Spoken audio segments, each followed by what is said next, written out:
It started with a room key, a missing person report, and a motel that nobody wanted to talk about. Welcome. This is the story of a woman who checked into a Rhodes motel and never left until investigators uncovered the truth. On the edge of Route 9 sat the Pinecrest Motel, a place people passed without looking twice. But one morning, Room 12 would become the center of a murder investigation. Her name was Leila Monroe, 24 years old, traveling alone after a late job interview across town. She checked in just after 11 p.m. The clerk remembered her clearly because she asked for a room far from the highway. At 11:47, she sent one last text to her sister. "I'm safe. I'll call in the morning." That message would be the last anyone heard from her. By sunrise, an elderly black female housekeeping staff member found the door locked from the inside. That was the first thing that felt wrong. Inside, the room looked ordinary, too ordinary. A suitcase, a jacket, a coffee cup, but no sign of Leila. Then investigators spotted a smear on the bathroom tile and a broken bracelet on the floor.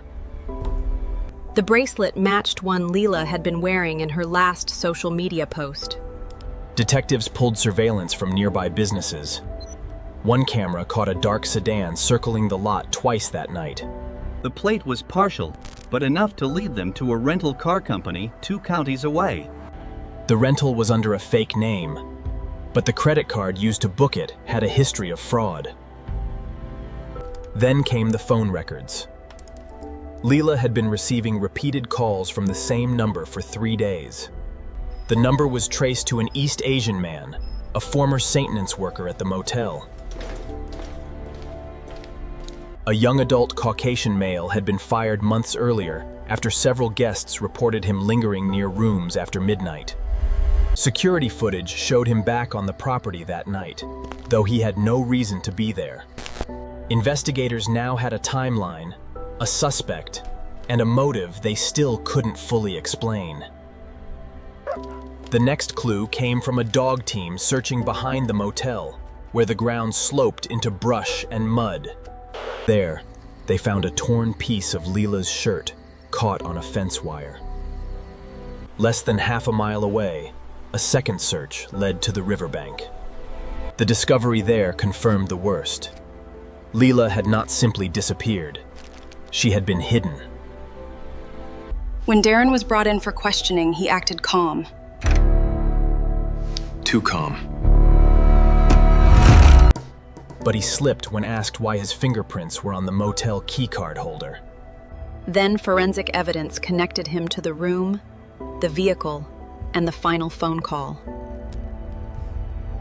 At trial, prosecutors laid out everything: the surveillance, the texts, the financial trail, and the false name. The defense argued coincidence. But the jury saw a pattern that was too strong to ignore. After 2 days of deliberation, they found him guilty. The sentence was life in prison. For Leila's family, it was justice, but never enough to erase the loss.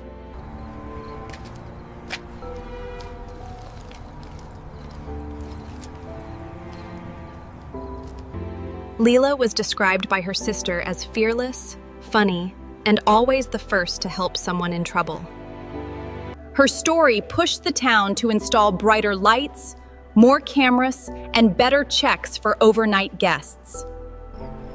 What happened at the Pinecrest Motel became a warning about how danger can hide in ordinary places.